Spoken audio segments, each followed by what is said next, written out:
originally it was like, let's just tell people about this. Let's tell people that, Syracuse has a hockey team, that Liberty University has a hockey team, Stony Brook, Delaware, Drexel. Let's go down the list and tell people that all of these schools have hockey teams. That if you want to play college hockey, your list doesn't stop with the 77 NCAA Division I teams or the 80 something Division III teams. Like, that list keeps going, and you can find a school that fits your needs.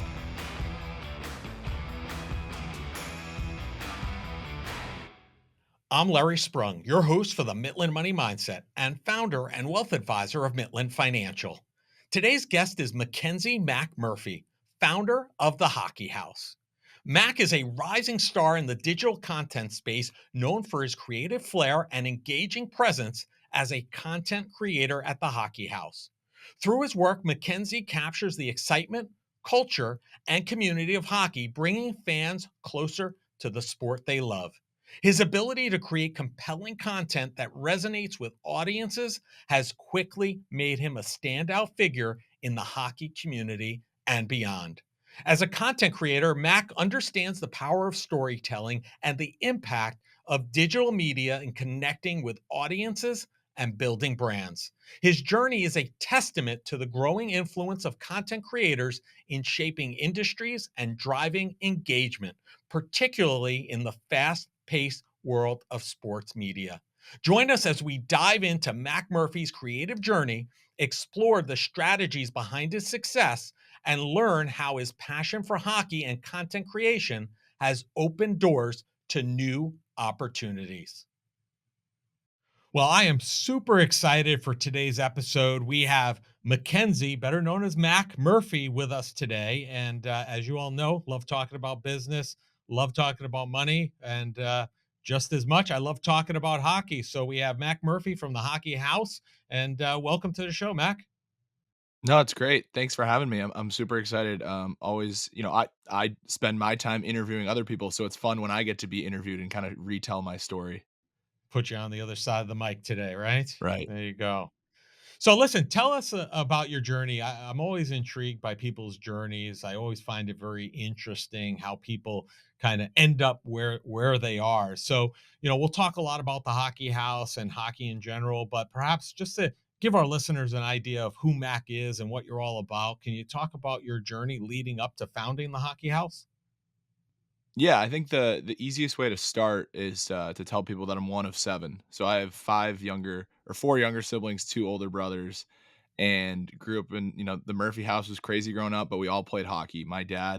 I like to joke with people, my dad has more games coached in youth hockey than anyone else on this planet because he's been coaching youth hockey since like 1993, and he's still coaching to this day. So hockey has always been an important part of my family, and I was fortunate enough to see my older brother go and play NCAA hockey at Assumption College in Worcester, Massachusetts, and I was in high school when he was doing that, and that was like, yeah, that's what I want to do, and I want to do anything I can to follow in my older brother's footsteps. And so, played high school hockey, 4 years of public school hockey in New Hampshire, and after that, I went to Bridgeton Academy. I did a postgraduate year which is, if people aren't familiar with the New England prep school model, it's basically a fifth year of high school. People do it all the time to, get SAT scores up, get their GPA up, or in my situation, I wanted to become a better hockey player. And so we played an independent schedule that included junior hockey teams and prep school teams in New England, and then wasn't exactly getting the college hockey looks that I thought I would be getting at the time. And that was when a guidance counselor at Bridgeton Academy told me, hey, like, have you looked at Syracuse? Like, I know you're really interested in communications and you want to play college hockey, but like they have a club team and they have one of the best communications programs in the country. Like, it would be a perfect fit for you. And, now I'm on their website. Wait, Syracuse has a rink on campus. Like, what? They have advertising as a major, graphic design as a major. And so I toured and I loved it. So for a kid growing up in northern New Hampshire who thought they would go to a small liberal arts school in New Hampshire or Massachusetts, I was in shock with how much I loved Syracuse. And so after my freshman year at Syracuse, I was, I had gone to Liberty. I had flown on a plane to Colorado, all for hockey games in the ACHA. And I had that creative itch where I just wanted to kind of share that story and tell more people about it. And then the pandemic hit and we couldn't play hockey anymore. And I was like, I'm gonna start a podcast. I've listened to Spit and Chicklets 100 times. I don't really know how to record a podcast, but I'm sure I can figure it out. And the rest is history from there. We've been doing this for nearly 4 years now, and it's been an amazing journey. Amazing. So here's the important question.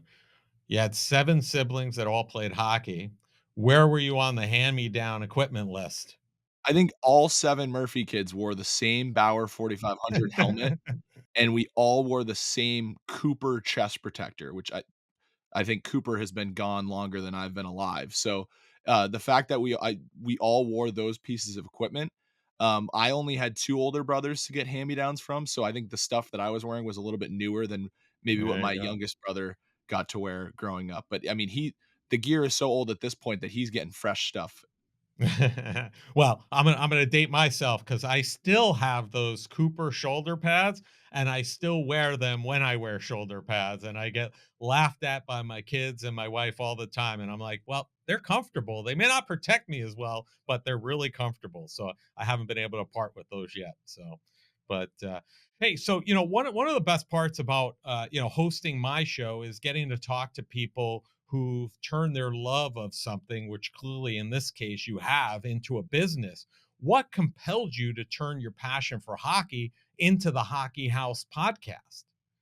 It was, the mindset that I really enjoyed this experience that I had, and I wished as an 18-year-old I knew the information that I know now. And that was kind of the inspiring thing is like, man, if I had known about the ACHA when I was a 16, 17-year-old kid starting my college tours, like I probably wouldn't have gone to Syracuse, right? I probably would have found another school that fit my needs even more than Syracuse did, which is hard to think about. But I would have toured some crazy schools, like, no offense to the schools in New Hampshire that I toured, but, Southern New Hampshire University, St. Anselm University, Stonehill College in Massachusetts, which is funny enough where my mom and my sister both went. But it's, looking back on it, like, my experience would have been so much different if I knew about that. So, it was wanting to create something, not necessarily even a business, just create something where kids in my shoes down the road would have the resources to learn more about the ACHA and now AAU college hockey because I didn't have that when I was in high school. And it's crazy now looking back on it because a couple years ago when this was getting really big, I had the opportunity to go to one of my younger brother's hockey tournaments and to see his 16-year-old teammates talking about schools they would love to go play hockey at. And they're talking about, the University of Arizona, and they're talking about, schools that were not on my radar and schools that most people don't even know have college hockey teams. So it's been a crazy journey, but I think it was the storytelling aspect that really drove me to start the whole operation. Yeah, that's great. And I want to spend some time on talking about that because I think it's great to educate hockey, people, hockey families about all the options. Because I think there are some people out there that just, know and think about D1 and feel like if they don't make it there or D3, that, their career or their passion is over. But before we do, I think podcasting is such an incredible platform, right? And I still also believe that it's somewhat in its infancy. And whether it's hockey related or an entrepreneurial venture, what advice would you give aspiring podcasters looking to start in this case their own sports focused podcast? Do you have any advice for them who if they're listening?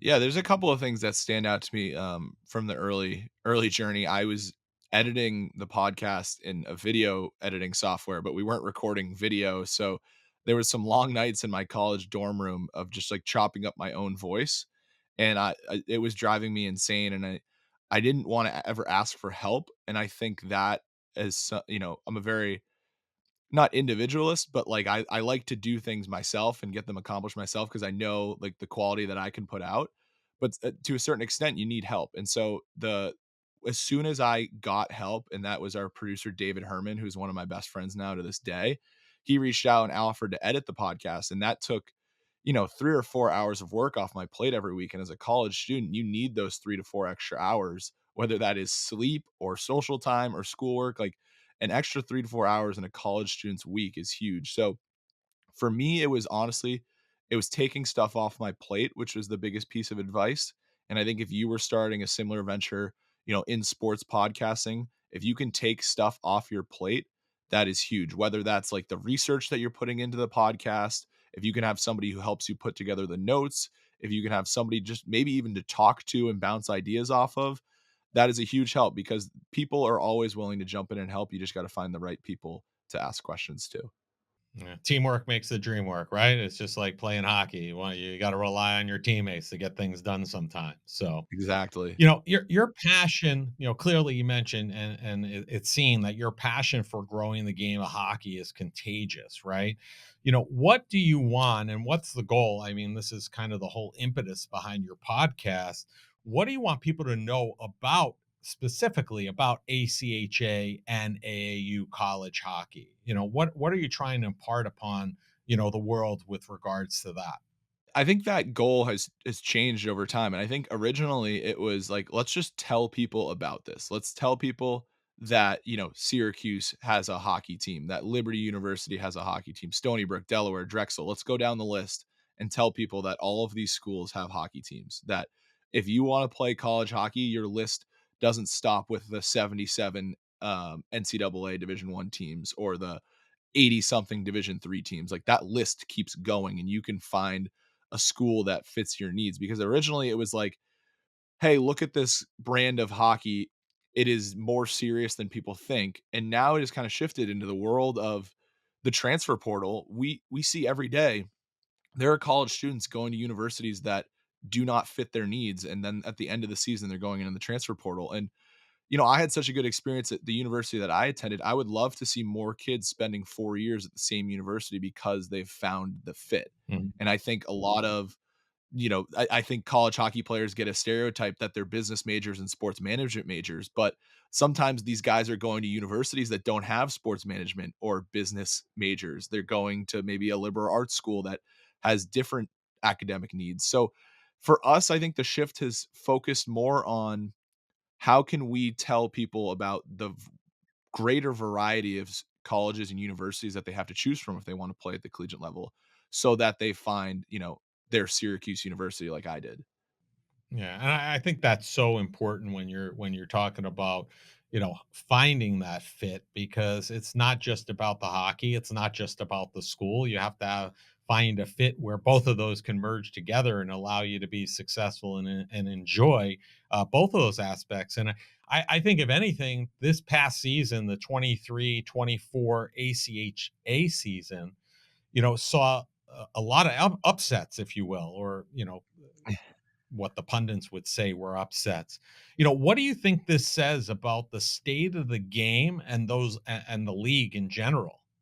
I was actually having a conversation with NC State's head coach Tim Healy the other day. There's been some shakeup in conference realignment this summer in the ACHA, and was talking with him about this subject. And it's crazy because in the world of collegiate club hockey, you can have a team that's really good and then 4 years later they look completely different because of the student leadership that goes into these teams, right? Like you need to find a guy on the team who's willing to help with the buses and the hotels and the team meals and the jerseys, and that is a very daunting task. And so you see that, sometimes there's these teams that they're good one year and then the next year they're gone and they're not even close to the rankings. And then you have other teams who have figured out it, the Minot States and the Adrians of the world, who are in the top 5 rankings every year, and they have consistency. So I think, you know, that's where we get these upsets from is you see the teams that are in the top rankings all the time, and then all of a sudden you have a team that has been putting in the work for a very long time, and now they finally have their opportunity on the big stage, and that's when the upsets are pulled off because realistically everybody's doing the same thing at their school, at their individual schools, but they're all doing it a little bit differently, and so everybody has a different path. And I think that's where you see the upsets, like a team like Pittsburgh coming in and pulling off one of the biggest upsets in ACHA history, or you see an Oswego State come in and they beat a Niagara. So it's really fun when we see those big upsets because it's nice to see those student athletes who have put in so much time and effort get rewarded, especially at the national tournament where we saw so many upsets last year. Yeah. And I mean, do you think to some degree, I mean, when we were navigating, I have my own thoughts about this. I'm curious about what you think, but I feel like there are some ACHA teams, if you put them against a, you know, a lower level or mid-tier D3 program, I should say, not D1, D3, that some of these ACHA teams could be pretty successful playing in that environment. Do you agree with that? Yeah, and I actually think we've kind of turned a corner with that. We're seeing more of these matchups pop up. I know the University of Rhode Island has been playing at least one Division III team on their schedule for a number of years now. When my brother played at Assumption, they actually played against URI and they lost. And I think the there's been a turning point because when my brother was at Assumption, he was on the second line and they scratched him for that game. They scratched the first two lines. They're like, "Oh, we're playing a club team tonight. Like we're gonna roll them." And they lost like 7-4. And now we're seeing these NCAA teams are saying, no, no way are we going to lose to a club team. And they're kind of throwing their best effort. And we're seeing some really good games. And I know URI went down to the wire with Worcester State last year. Niagara just signed up to play against Cortland. So we'll have more of these Division III matchups because it seems like the games that get everybody's attention are where we see an ACHA team play a Division I team, and they there's no chance, right? These Division Right. I athletes are they have the resources. They should win this game by 6 or 7 goals. But I would love to see more of these matchups against the Division III teams because, like you mentioned, I think that gap is getting closer and closer every year. Imagine a relationship where financial conversations don't feel stressful, but actually bring you joy. We've designed a guide to help you have positive, meaningful money conversations with your partner. This isn't just another budgeting tool, it's a roadmap for building trust and connection. So if you're ready to start a joyful money journey with your partner, go to mitlin.us/couplesjoy and download your free guide. Transform your financial future together starting today. Yeah, I agree. The Hockey House has a fairly large following on Instagram and is growing on TikTok. And I think that those are two areas that there's a lot of opportunity, for whatever your business venture is. Our organization, we can't be on TikTok for compliance reasons, but we are on Instagram and just about every other platform. But how have you strategically grown this, and what advice do you have for others who are looking to do something similar and grow that kind of following that you have? I think it's about being, authentic. And so one thing that I mentioned at the top of the show is it was really hard to find, teammates in this venture and find people that had the similar goals to me that could take stuff off my plate. And I think when it comes to social media, you want the voice of your social media to reflect what you're doing. And so from day one, the voice of the Hockey House podcast on social media was a 19-year-old kid who was playing club hockey at Syracuse University. So I knew at the time how to speak to our audience, right? Because they were very similar to me. And I think now it's gotten a little more challenging because I'm not at school anymore. So I'm losing out on the lingo in the locker room and all that stuff that makes it sound a little bit more relatable. But I think no matter what you're doing in social media, no matter what platform it is, you want to be authentic and you want, your brand to sound like the right voice. And so for our voice has always been, that 18 to 24-year-old that's hanging out in a locker room. Like, what does he talk like? What would he be posting about on social media? And we want to make sure that our brand reflects that no matter what the platform is. Yeah, I think those are great points, and I think authenticity is so important in so many areas, not just social media, just life in general. I think it's a great lesson and mantra to live by. One of the things I want to ask you about is I've seen that there are some amazing rinks being built. You mentioned, when you were investigating Syracuse, you were like, oh wait, they have a rink on campus, like you didn't even know. And now some of these club programs are building some amazing rinks for club hockey teams around the country. What do you think this says about the state of college hockey in general? Well, I think it's obviously it's really good. People are seeing it, and I think the prime example of this is what's happening down in North Carolina. The UNC Booster Club went ahead and purchased land. Like that is just a crazy sentence to say about club hockey that you have a booster club purchasing land for a rink, and the mock-ups look great. And now it's an arms race, right? Because if UNC is going to get a rink like that, I'm sure NC State won't be far behind in doing something for themselves. Of course, they play out of the Hurricanes practice facility. I saw even the other day, the Kansas club hockey team is going to play at a new rink that seats 2,000 people. And I think it's not, their own school rink, but it's cool to see these rinks popping up in places where people would have never imagined college hockey being played 30 years ago. So, the Arizona is building a 2,000 seat arena in Tucson, and they've played at the Tucson Convention Center, which is a minor league hockey rink for the last, I don't know, 40 years now. And now they're going to have their own rink. And I think another thing that is part of our mission is the growing the game aspect. So, I'm from the Northeast. We have plenty of rinks up here. Like, it is Right. really cool to see all these rinks popping up in untraditional hockey markets because of the success of these club hockey teams. Yeah, I'm super excited because it gives me more opportunities to film what rink is Larry at, right? So I don't have to repeat any rinks anytime soon. But yeah, I mean, I think to some degree, do you think a lot of this is stemming from the NHL's growth and kind of filtering out to these communities where, especially these non traditional markets, like where you've had a lot of success with the Carolina Hurricanes in the NHL? You've had a lot of success with the Tampa Bay Lightning and now the Florida Panthers. Do you think that that trickles down to the college level, or is this just really a result of college hockey growing that much on its own, or maybe both? I don't know. No, I think it's both. I think there's 2 major things, and I would say that the first one is the NHL expansion. I think the Carolina Hurricanes are a prime example of that. We've been saying it for a while now, but North Carolina is the capital of club hockey. If you look at the success of the outdoor game a couple years ago, then they played in Charlotte last year. They had another outdoor game that got thousands of fans, and everybody loves watching UNC and NC State, and now you got, App State, UNC Charlotte, Wake Forest, like all those teams are in the mix now because it's the success of the Hurricanes, right? So, and maybe if the Hurricanes don't win the Stanley Cup in 2006, like how different does the college hockey landscape look in the Southeast? And now, the same thing goes about the Lightning and the Panthers, like you mentioned. Florida Gulf Coast has had a heck of a hockey team for a while now. And, the University of Tampa is always up there every year. And so, would those schools in Florida be as successful as they are without those NHL teams? Because a big issue is rinks. Like, if you look at some of the weaker club teams in the state of Florida, they're the teams that are driving over an hour and a half to get to a rink. And the best teams have rinks right in their backyard. So I think that definitely has an effect on it. And I think the second thing is social media because now I can, as an 18-year-old, go on my phone and I can see what it looks like to play club hockey at all of these different schools that I never imagined. And so when you you know, the internet in someone's pocket and they can look up any team they'd like and see how they're doing, what their jerseys look like, and check the box score from last night's game. I think it certainly changes things and it makes people want to maybe go explore these universities.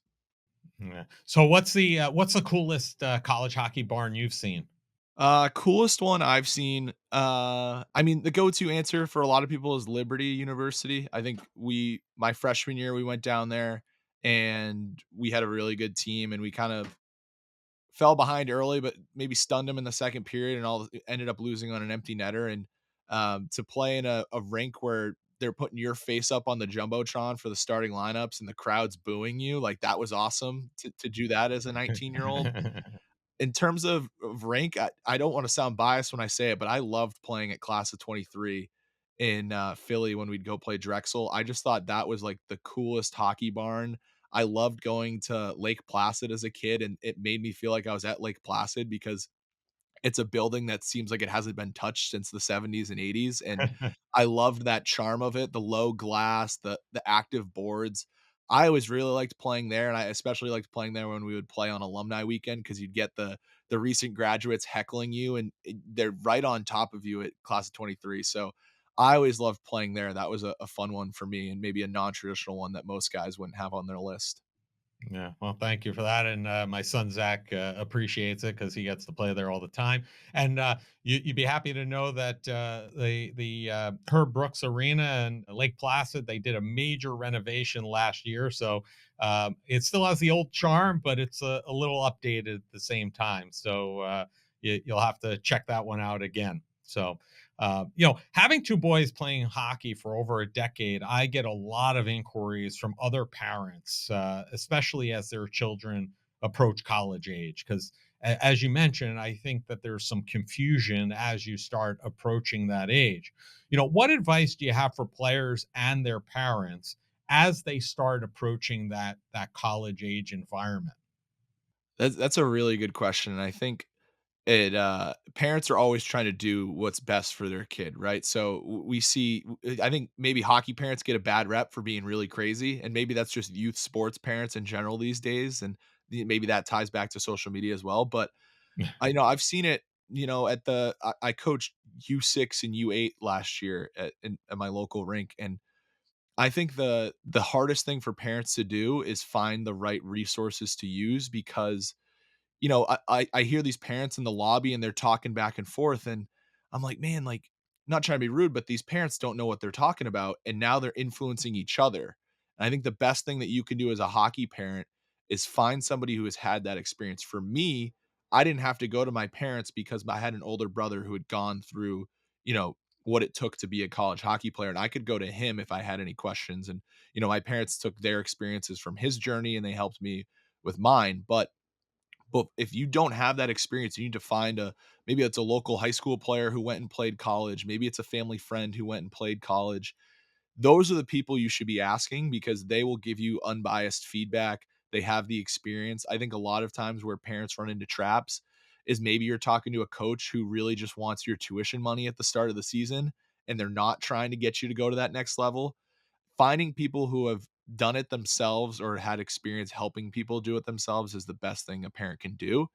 And I think it can be really hard for parents sometimes because maybe if they haven't found that connection yet, that's when they start asking questions in the lobby with other parents, and that can be sometimes be a recipe for disaster. I would say most of the time that's a recipe for disaster, unless they have the lucky one who's been down that path before. And I think that the Hockey House podcast is a great resource if you're looking for your kids to learn more about ACHA. And we also have a good connection with College Hockey Inc., which has a lot of resources that talk about the college hockey path. Because if you haven't done it, like your parents who've done it 7 times, it's hard to navigate it, and it's unique to a lot of other sports. So you definitely want to connect with the right resources, as you mentioned.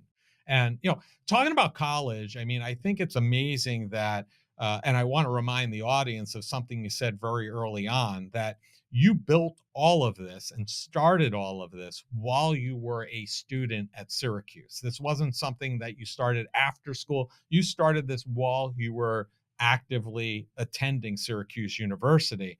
And I think building connections while in school and exploring ways to further your passion is something that few college students grasp the value of this. And I talk all the time how, and a part upon this upon my boys, that your network equals your net worth, basically. And it doesn't mean that those people in your network are putting money directly in your pocket, but it means that they can help you do anything. They can help you start a podcast. Like you said, a buddy of yours helped you by editing the podcast. They could help you by making introductions, etc.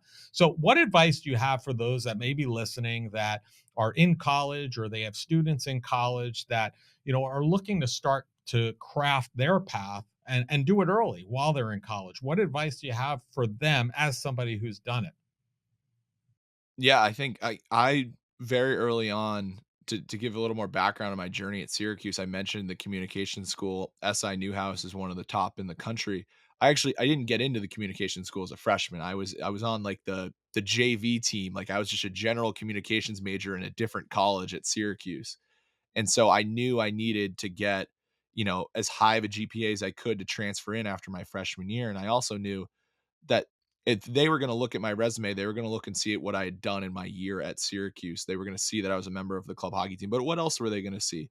And so I was just trying to fill my time with extra things that I could add to my resume that were going to give me that experience. And then one of those things ends up being the podcast. And thankfully I got the podcast wasn't nearly as big as it is today, but I still got in, was able to transfer into to Newhouse as a sophomore. But I mean, the biggest thing that helped me in my journey at Syracuse was the stuff I did outside of the classroom. And so it's very helpful when you're in an environment like club hockey where you become the vice president of the club, and now you're the president of the club and you're working with the university, that you're very quickly filling up your free time doing things that are going to help you down the road, right? If I'm applying for a job, I can let them know that I've filled out a purchase order before. Like I've Right. talked with trademark and licensing before. I've booked hotels before. Like there's a laundry list of things that you never expect to do when you're in college that you suddenly have experience doing because of the nature of club hockey. And it's not like that at every school, but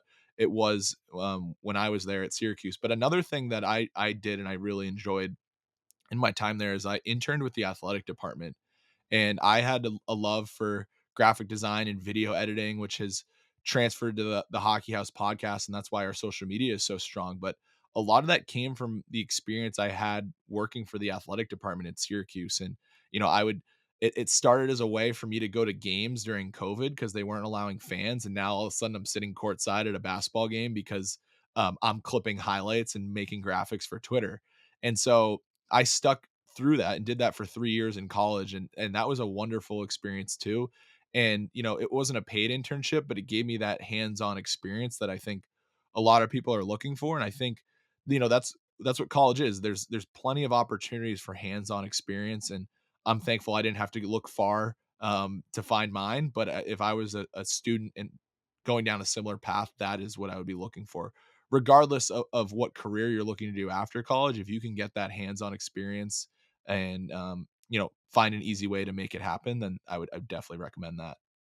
Yeah, I think that's great advice, and that's why one of the main reasons my son loves Drexel is because you get that co-op program, right? So he gets 3 6-month opportunities to work out in the quote unquote real world and get that real life experience, which is excellent. And you did that for on your own, which is I think even better. So it's been great having you on the show, Mac, and we've talked a lot about joy and a lot of things you've enjoyed. And our last question that we always ask all of our guests is, what did you do today that brought you joy and put you in the right mindset for success? Oh, that's a really good one. My day job right now, and maybe this is a future guest you have on your show. My older brother runs Selly Hockey Co., which is a hat company that's very popular these days in the hockey world. And so I'm his digital media manager. So the first thing that I do is I check the support email every morning, and it's mostly people trying to make returns on hats.